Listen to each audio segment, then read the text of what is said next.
Okay. Hi, everyone. Okay. It's my pleasure to introduce Dr. Melanie Morris. Melanie is a social worker, researcher, and advocate for oral health equity. Her work focuses on how structural and social factors shape oral health access and outcomes, particularly in Latina communities, and on integrating social work into oral health care to improve delivery policy and patient outcomes. Her research has been supported by the CareQuest Institute for Oral Health. She has also played a key role in developing social work services and training within dental education and has helped establish the Social Work in Dentistry, a national network supporting social workers in dental care settings. We're really excited to have her here today. This is her first year at the School of Social Work, so please join me in virtually welcoming Melanie today. Thank you so much, Larissa, and thank you so much to the admissions team for putting this together and promoting it. And thank you all so much for joining me this evening. It's such an honor to be here in front of y'all and talk to you a little bit about me and my work. This presentation is supposed to go from a range of bachelor's level students to master's to PhD to hopefully some dental colleagues as well. And so I'm going to go ahead and start sharing my slides.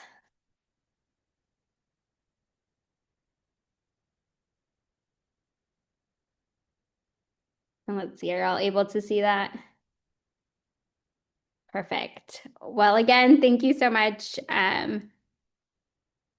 What I have planned for us and slated for us today is to talk about my social work journey. Some may have already heard this, but always exciting to share about how I came to what I do today. I'll talk a little bit more broadly about oral health equity and what does that mean and why it's important specifically for social workers. And then I'll go into one of my projects that's aligned with my research and practice in oral health, and then leave some time for questions and discussion.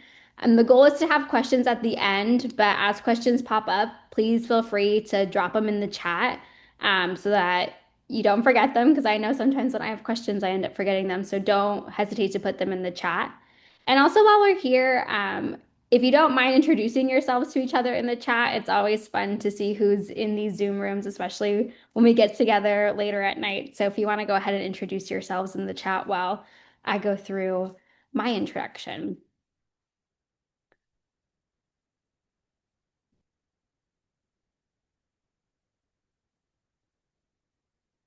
Awesome. So, thinking about my journey to social work and really thinking about from high school to where I am now through my PhD. And so, oftentimes when I share that my work is focused in oral health, but that I'm a social worker, I get a lot of confused looks.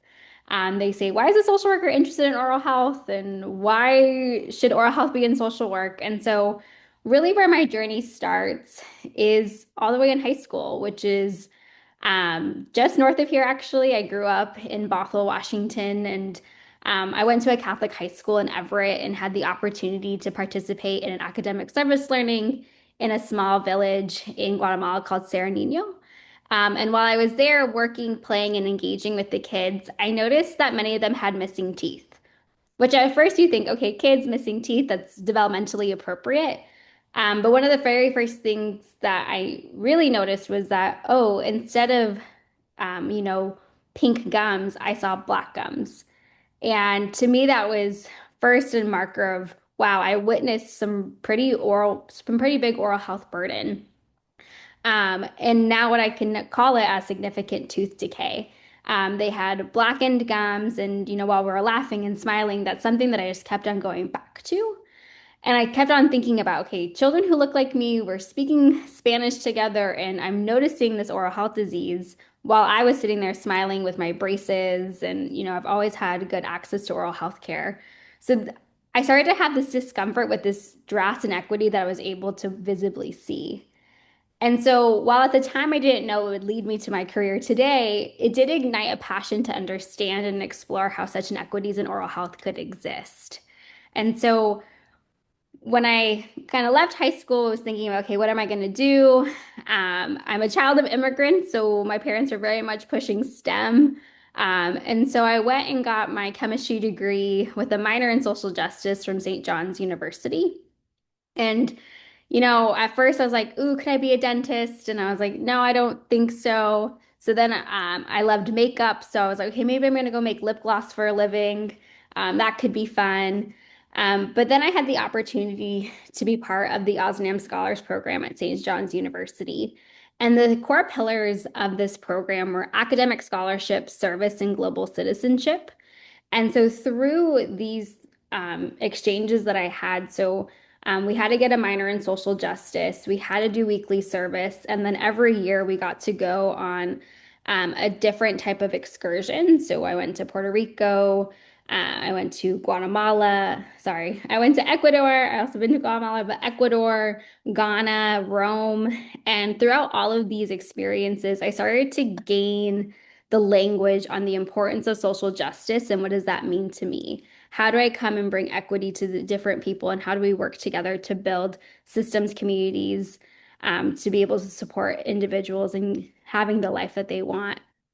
And so, while I was here, I started having a lot of different concerns. I was like, oh, can I really make lip gloss for a living? Like, is that really what I'm called to do?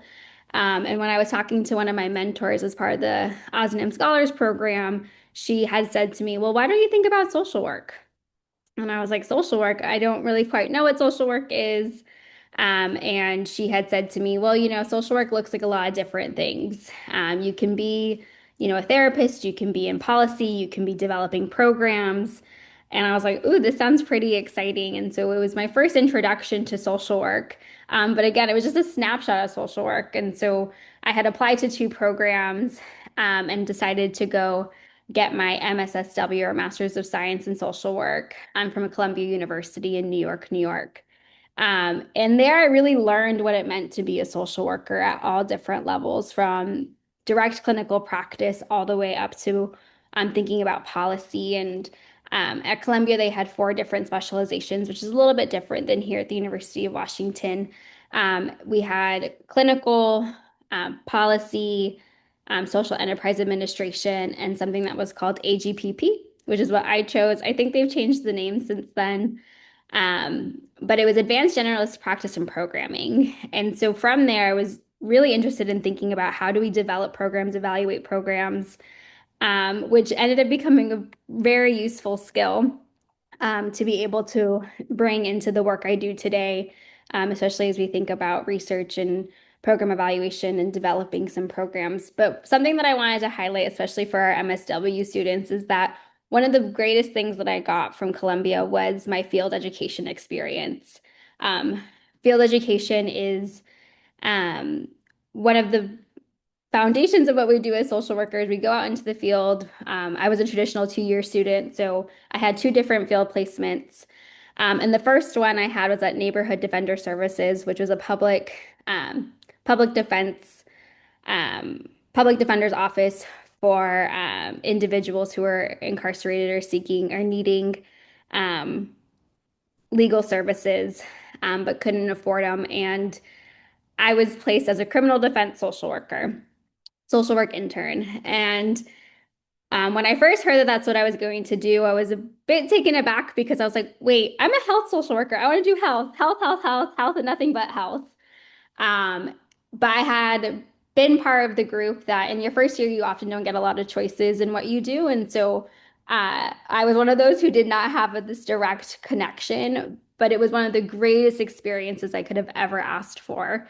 I was asked to go into one of the local jails known as Rikers Island every week and work with monolingual Spanish speaking clients, trying to understand, their story and figuring out how can we write about their character for the judges as they're awaiting sentencing, and looking for other options, alternatives to sentencing. And while there, I was really pushed outside my comfort zone in ways I would have never imagined. Again, I had thought I was going to be making lip gloss, a couple months before, and now here I am, really immersed in this world and thinking about, wow, what does social justice look like in this world? How do I come to understand it? And I really learned so much about myself, so much about the world, and it really shaped and framed how I now think about my work today. So I always tell students, even if you don't maybe get the perfect alignment that you once thought you wanted, there's so much to be learned in every space we go into. So take those opportunities as learning moments, because then you can apply it to what you ideally would like to do, which is where I got the opportunity to do something that I was really passionate about. I was working with some of my field faculty. They had asked me, Melanie, what are you passionate about? And I was like, well, this is a little different maybe, but oral health. And when I said that, they were like, oh, well, actually, you're in luck. We have a field education placement at Columbia's dental school. And at first, I thought it was too good to be true because I was like, okay, oral health, like that was something that had been a passion in high school.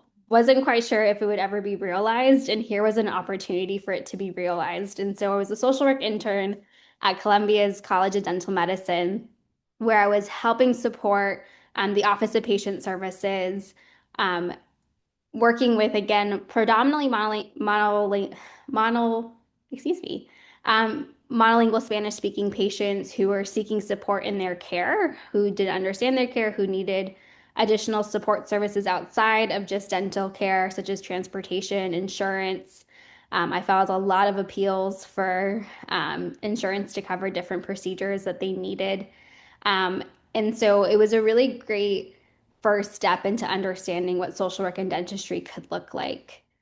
And also, while during my master's, I had the opportunity to first be introduced to research. I was a research assistant through my work study program as part of the Sleep, Mind, and Health Research Program, led and directed by Dr. Carmela Alcantara.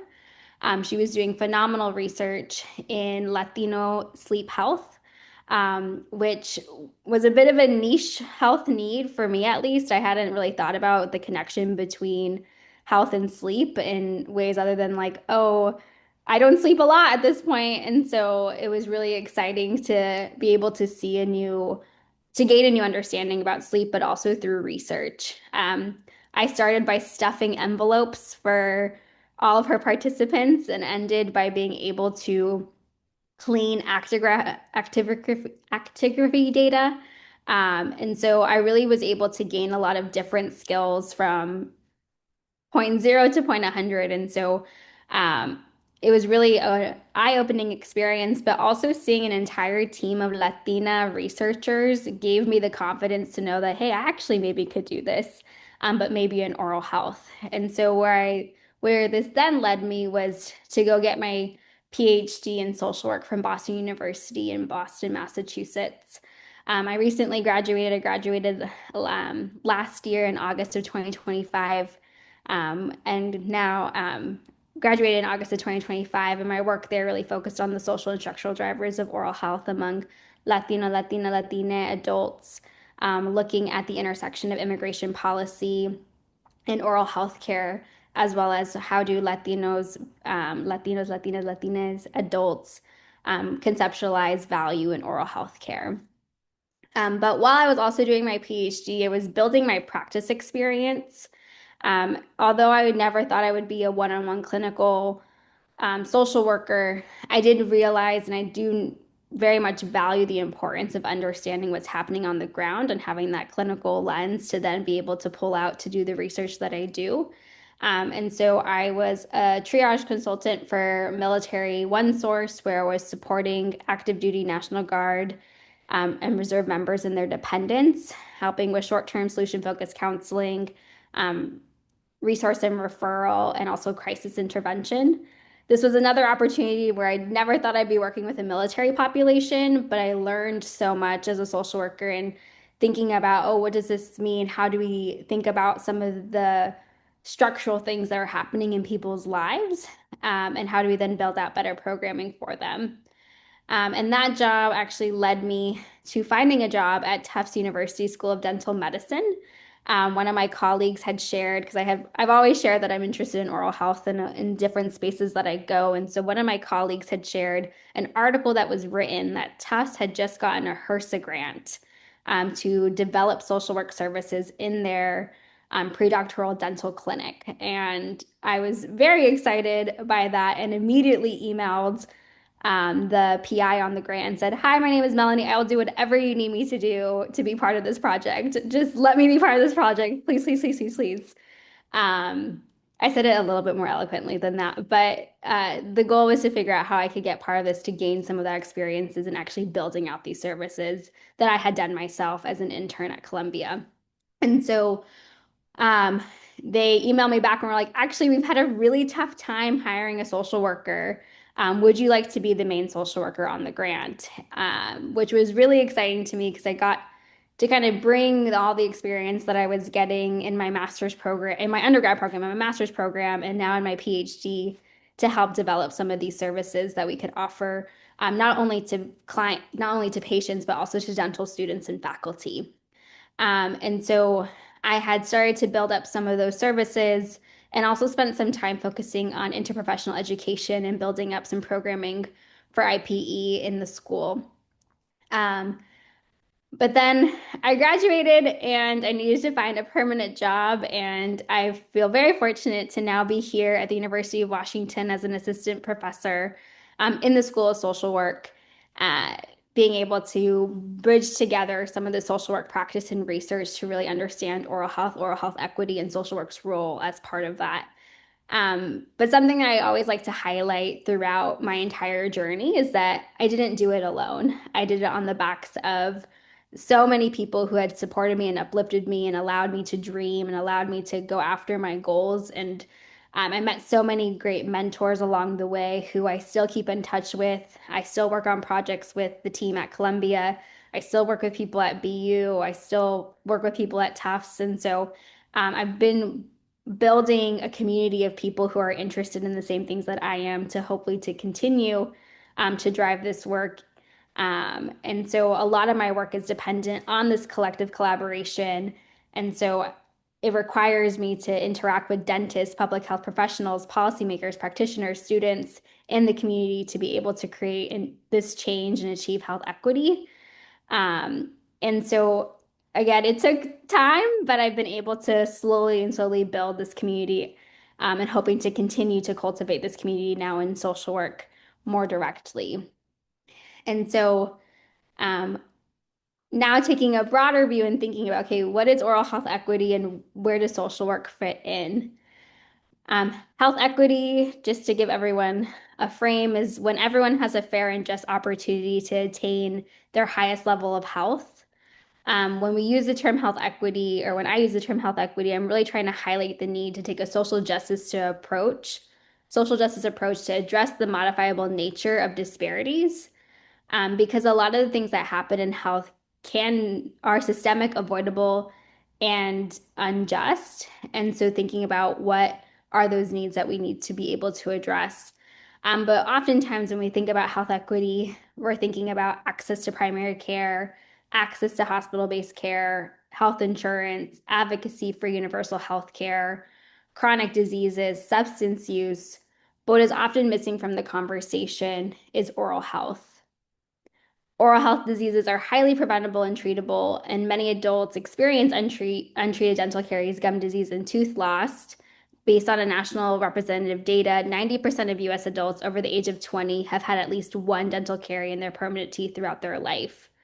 So while oral health diseases impact nearly everyone, oral health has historically been considered separate from systemic health. And this is often attributed to dental education, finance, and delivery systems being largely siloed from the rest of the medical field.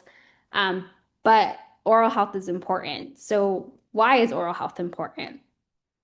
I'll give you a couple seconds to look at this image. Well, because even though he's missing an eyebrow, the first thing you notice is his smile. And so what this image is really trying to highlight is that Um, often when we think of the oral health, we think of how much we hate the dentist or that we need to floss more. But oral health is linked to overall health, self-esteem, and quality of life in many ways we may not have even realized. And so, what is the definition of oral health? In 2016, there was effort by the World Dental Federation to think of a more holistic definition of oral health and connect it directly to overall health and well-being.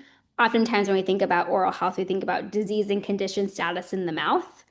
But oral health is way more multifaceted and includes so many more components, such as the ability to speak, smile, smell, taste, touch, chew, swallow, and convey a range of emotions through facial expressions with confidence and without pain, discomfort, and disease of the craniofacial complex. And so it's a lot more than just disease and condition status because it's situated within this entire network and this entire network of different factors. And so here in this image, you really get to see that, disease and condition status is there, but it's also surrounded by physiological function, psychosocial function, um, and then these different driving determinants, which are what we also know as social determinants of social and structural determinants of health, such as social environment, physical environment, health behaviors, and access to care. And then some of these moderating factors, which include but are not limited to age, culture, income, experience, expectations, and adaptability. And all of this impacts overall health and well-being. And like I've mentioned before, oral health is integral to systemic health. Oral health has been described as the window to general health, as more than 100 systemic diseases and approximately 500 medications have oral manifestations. And so, thinking about how this also is seen across the lifespan. So, for example, early childhood caries and its associated pain are linked to negative impacts on play, school, sleeping, eating, and overall well-being. As we age, periodontal disease becomes more common and has a bidirectional relationship with systemic conditions such as diabetes, kidney disease, and cardiovascular disease. And then for those of us in the mental health field, medications often used to treat mental health conditions often cause dry mouth, which when untreated can cause tooth decay, oral lesions, and infections and difficulty eating. And so, what these examples really highlight is the critical interplay between oral health and overall physical and mental health, really underscoring the need for holistic approaches and interprofessional approaches to really thinking about how do we address this critical yet often overlooked aspect of individuals' lives. This is another kind of just image that CareQuest has produced about, the link between oral health and overall health, more specific to older adults. But what it really kind of highlights is all the different areas in which oral health has a connection to, which if you look is almost every aspect of health. And to bring back mental health for the social workers in the room, mental health is linked to oral health in a number of different ways. For example, adults with depression report brushing and flossing their teeth less often than those without depression. Poor mental health status is associated with greater oral health needs, including toothache, swollen gums, and pain. Young adults with a history of depression are more likely to have extended use of opioid prescriptions after their third molar removal. Poor oral health is responsible for decreasing the quality of life of individuals as they prolong states of pain and suffering and cause functional, aesthetic, nutritional, and psychological problems. And those who had poor mental health were nearly 4 times more likely to report they were self-conscious or embarrassed because of their teeth, mouth, or dentures. So it's important to think about when we're working with our clients, patients, participants, that some of the things that they're going through may have oral health connections. And so if we're not even asking about these oral health needs, they become problems later on that can be harder to treat the more that they are unaddressed. And much like other health, oral health is also impacted by the structural and social determinants of health. This image here is showing kind of all of the connections between oral health and the structural and social factors. How one accesses, utilizes, and makes decisions about the oral health is influenced by socioeconomic, political, community, and individual contexts. And the burden of many oral diseases disproportionately affects marginalized populations, such as those who are economically oppressed, uninsured, racialized, and immigrant, and/or reside in rural areas. And one of the things that has and plays a role in some of these disparities is Medicaid dental benefits. So with the passing of the ACA in 2009, 2010, Medicaid and CHIP covered dental services for children under 21 through the early and periodic screening, diagnostic, and treatment benefit, which ensured that children had a baseline level access to preventative, restorative, and emergency dental care. However, this was not the case with adults. Still to this day, states have the flexibility to determine what dental benefits are provided to adult Medicaid enrollees. There's no minimum requirements for adult dental coverage, so some states offer none, to some offering a lot more benefits. But again, it's left to the discretion of the state. So you can be the same person with the same oral health needs, but depending on what state you live in, you may have a drastically different experience with your oral health. And then for Medicare, Medicare does not offer dental benefits unless enrolled in a Medicare Advantage plan. And so even thinking through kind of some of these needs as we age, we may not able to get the resources that we need to be able to address some of the problems we may have. And one population that I've been particularly interested in working with is the Latina population, specifically more the adults. Latino adults in the US have disproportionately high rates of oral health disease, the lowest rates of dental care utilization, and experience various barriers to accessing oral health care. Some of this is due to immigration history, socioeconomic factors, health literacy, and acculturation factors. And one thing to note is that these social and structural factors have been well documented, yet these inequities have remained consistent over recent decades. So here in this image that you can see, these are two different data sources which show us two different understandings of health utilization, oral health utilization. But if you look at the numbers from 1999 to 2002, it was around 46% were going to see a dentist in the previous year, whereas about 20 years later, it's only gone up to 52%. And then in MAPS data, you see similar patterns is only slightly increased. But what this also points to is that two different data sources are telling us two different things. So that also kind of shows what do we actually know about this population and that there's more work to be done. And so all of this kind of leads to where my research and practice in oral health has been and gone. And so where my research tends to focus is in these two big bucket areas. The first one is oral health equity. So one part of my research focuses on health equity and examining how structural and social drivers of oral health intersect to shape service utilization and clinical outcomes, specifically among Latina communities. And some of my projects in this area have focused on state Medicaid variation and immigration policy impact on oral health outcomes, cultural identity and oral health values, food insecurity and oral health. And then the other part of my work has focused on social work and health, which looks at how social work integration into health and oral health care spaces shape workforce policy and patient outcomes. So some of the projects that I've worked on is social work's role and impact in dental education, and then the economic value of social work. And so tonight, I'm really only going to talk about one part of my work, which is more focused on social work's role and impact in dental education. However, I'm always happy to talk about other parts of my work. I just wanted to leave some time for discussion and questions. And so not able to get to everything, but always open to discussing more. But one of the studies I wanted to talk about that I did was looking at integrating social work into oral health care, a collaborative approach to achieving health equity that I did with some of my colleagues at Rutgers, High Point University in North Carolina, and University of North Carolina, UNC Chapel Hill. And so kind of to start this is that in 2019, when I was still a social work intern, we started to develop a national network of social workers called Social Work in Dentistry. At the time, there was only 11 of us, and now we've grown to over 20. And this map here represents what states have active social work programs, mainly in their dental schools. However, there's one that is in Children's Hospital, Los Angeles.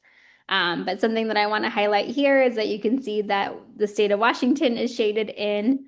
We do have a new practicum placement that launched this year in the Center for Pediatric Dentistry, which is a residency program for pediatric dentists as part of the University of Washington. And so my colleague Reagan Chase is supervising and supporting that practicum site. So if we have any interest or master students, I think it's mainly for master students. I don't think it's quite yet ready for bachelor students, but there is a practicum site there. But you can see that we're pretty much across the nation, and we meet monthly to provide peer support and resources to help with the work that we do and also look for opportunities to collaborate. We've presented our work at national conferences such as SWR, which is the Social Work Research Conference, ADEA, which is the Dental Education Conference, and we're hoping to get to APHA this year, which is the Public Health Conference. But from this work, we were really interested in understanding what are the experiences and perceptions of current social workers' roles in dental education, what are the barriers and facilitators to these roles, and what do they believe to be the benefits and impact of social work in these settings. And so what we did was an explanatory sequential mixed methods design, which if you have been taking your research methods, it's one of the methods used to collect both quantitative or numbers data and qualitative stories data. Quantitative data, we first collected the quantitative data from this population, and then we analyzed that and we published a paper on it. But we wanted to take it one step further. And so from that data, we developed a semi-structured interview guide to really understand more about their impacts on equity. And so we did a qualitative data collection, analysis, and interpretation of results. This is a sample from the first quantitative part. So you can see we looked at it based on full-time social workers and part-time social workers. Um, there were more full-time placed ones, but we did have a number of part-time placed social workers. All of them identified as female, 75% identified as white, 25% identified as Black or African American. Majority had a master's degree, 83.3%, but we did have two who had their doctorate degree, mainly a PhD and not in social work, but 16.7% of them did. Social work designation. So because they're in dental schools, they can either be designated as staff or faculty. Majority were designated as staff at 66.7%, but four of them were designated as faculty. And we're starting to see more of a trend of social workers being considered faculty versus staff. But also what you can see is that years in role, that the average was about 5 years. So something to note, the first sustained program occurred in 1993 at Eastman Institute of Oral Health in Rochester, New York. They're kind of them and Buffalo, University of Buffalo's program, the CARES program, are the blueprints for how a lot of these programs have established and continued to grow. So the oldest program was 1993, and there's still more programs being developed. Right now, my alma mater, Boston University, is hiring their very first social worker in their dental school. So the hope and goal is to continue to grow these positions. I think right now we're in 16 of the 75 accredited dental schools. So we have a little bit of a ways to go, but hopefully we can get into all of them. But from this work, we were able to see the different roles social workers play in dental schools. The first one is direct clinical practice and care coordination with patients in the clinics. Something to note is that dental schools, majority of dental schools have their own clinic as part of the dental school. So they operate and offer services to patients. Dental students have to have a number of requirements to graduate. And so this is where students are able to get those requirements done. So there is numbers of patients who are coming through dental schools. And so social workers are on the ground working with those patients, either doing assessments of barriers to care and social determinants of health, so such as mental health screenings, transportation, helping patients enroll in insurance, smoking cessation, and dental anxiety support, as well as risk assessment for patients with safety concerns, and then psychoeducation of best health practices and how to access various systems. Some are also doing didactic education and consultation. So they're working directly with dental students, providing courses and lectures on communication, patient-centered care, interprofessional collaboration, and navigating care for patients with social complexities. Um, there's also the social work program development. A lot of these social workers are the ones building the programs from the ground up. So they're the ones who are working with clinic administrators to figure out what is the clinical workflow? How will a social worker get a referral? How will the student connect with the social worker? How will the social worker connect with the patient? And doing a lot of that type of work, programmatic development work.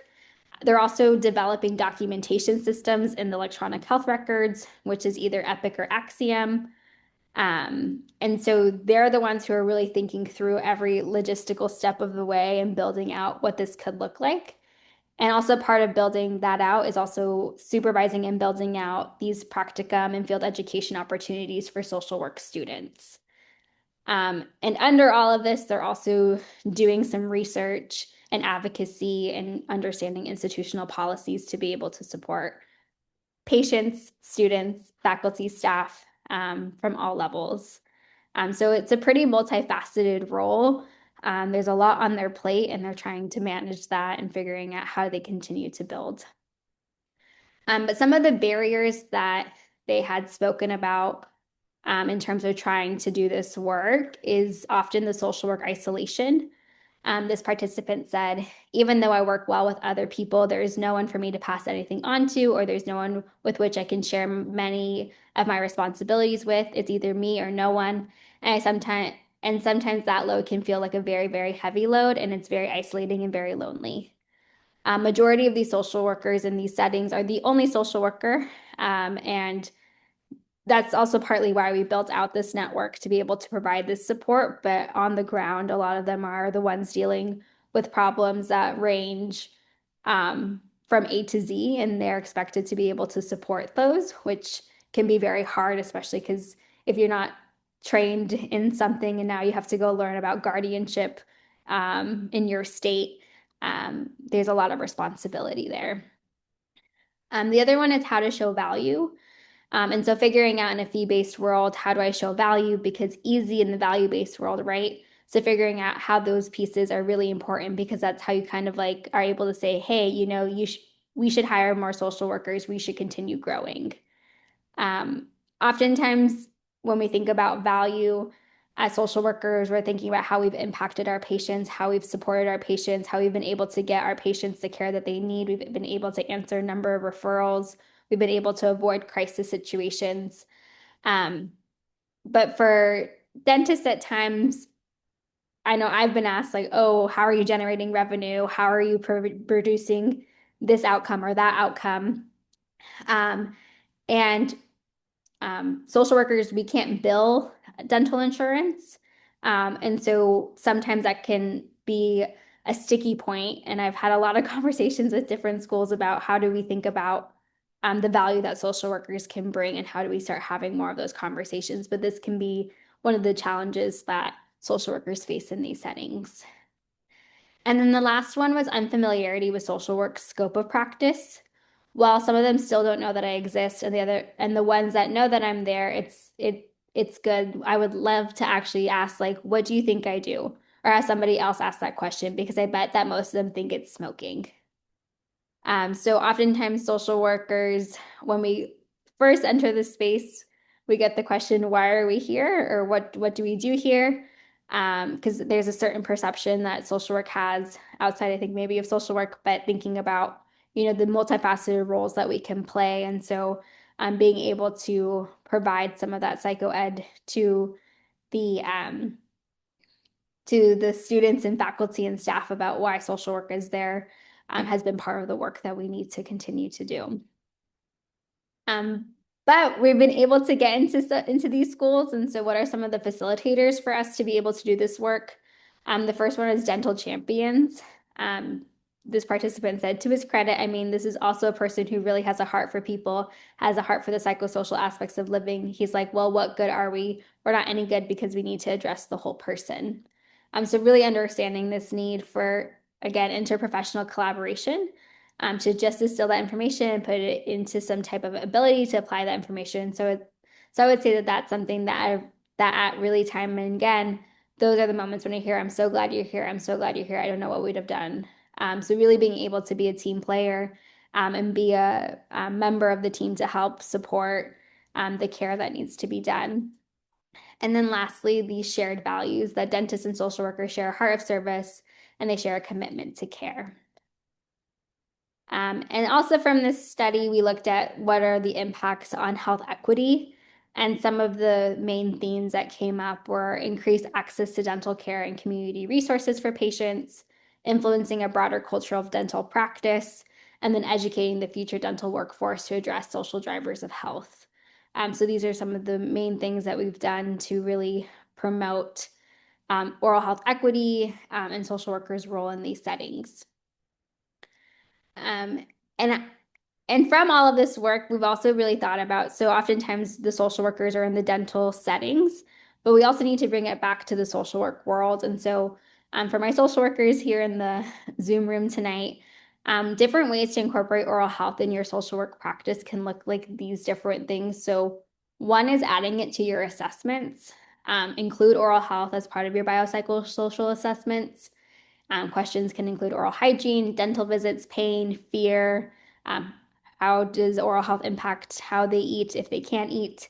And then also impacts on self and self-esteem and confidence and mental health. Educate both ourselves and our patients, clients, and participants on the oral systemic health conditions. There's some really great resources out there through organizations like CareQuest or HRSA that really provide these infographics and short snippets that help us communicate to different audiences the importance of oral health. Referrals, make referrals to affordable or culturally competent dental services, which can look like compiling a list of local safety net dental providers, federally qualified health centers, dental schools, and mobile dental units.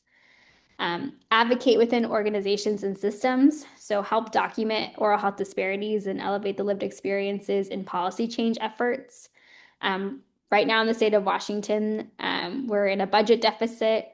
When budget deficits come, sometimes oral health services are on the cut. And so thinking about how can we make sure that we're continuing to advocate for the need for extensive dental benefits for people on Medicaid, Apple Health, etc. And then also normalize oral health conversations. Oftentimes, oral health is seen as a luxury and siloed from general health, but it needs to be seen as an important part of systemic health and as a critical health need that isn't just for aesthetic purposes, but really for all parts of our health. And this is an example oral health assessment tool that asks different types of questions based on basic oral health status, access and barriers, psychosocial and health impact, and support and resources. This is something that I've been including in different things that I do. And so it's just a great kind of 10 question screener for oral health. And I'm not sure, Larissa, if we're going to be sharing the slides, but happy to share these slides and these questions for people to be able to access and start thinking about including in their work. And so that's all that I have for y'all tonight. And I hope that we can use the rest of our kind of 15 or 14 minutes to chat and ask questions or engage in conversation.